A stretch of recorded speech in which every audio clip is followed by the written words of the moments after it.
This is Alan Bush with ADMIS. In the stock index futures, we are seeing sharply higher prices today.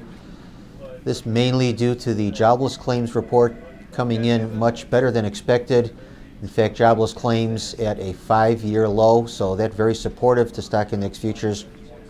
In addition, we have the Federal Reserve, which remains extremely accommodative. In fact, they are more accommodative now than they have ever been in history. So that continues to support stock index futures, with many of the indices moving to new highs for the move and also new historical highs. So as long as the Fed remains accommodative, as they have indicated at the most recent meeting, of course we had the conclusion of the 2-day meeting yesterday, this market will continue to perform well.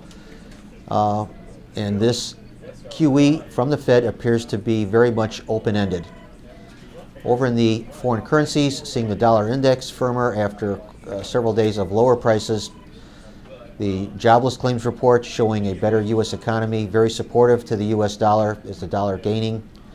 Also, we are seeing the euro currency lower, even though we did have manufacturing data in the Eurozone coming in better than expected. Also, we had the European Central Bank maintaining interest rate policies as anticipated, with their key lending rate at 50 basis points. Also seeing the pound lower, even though the UK is experiencing an improvement in their manufacturing data. So we are ignoring some bullish news there in the pound as well. Also, we had the Bank of England holding their policy meeting, and they kept interest rate policies unchanged, with their base lending rate at 50 basis points, which is also a historical low.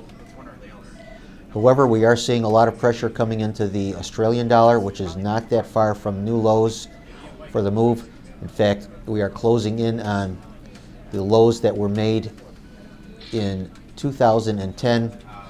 Our feeling is that the Australian dollar will continue to work lower. Even today, we are getting some new signs of weakness with better data out of China, and yet the Australian dollar sharply lower, ignoring some bullish news. That in itself is a sign of weakness for the Australian dollar. So nothing changing there. Look for more of the same, continued pressure likely in the Australian dollar. Credit markets under pressure today. Some of the weakness linked to the stronger than expected U.S. jobless claims report.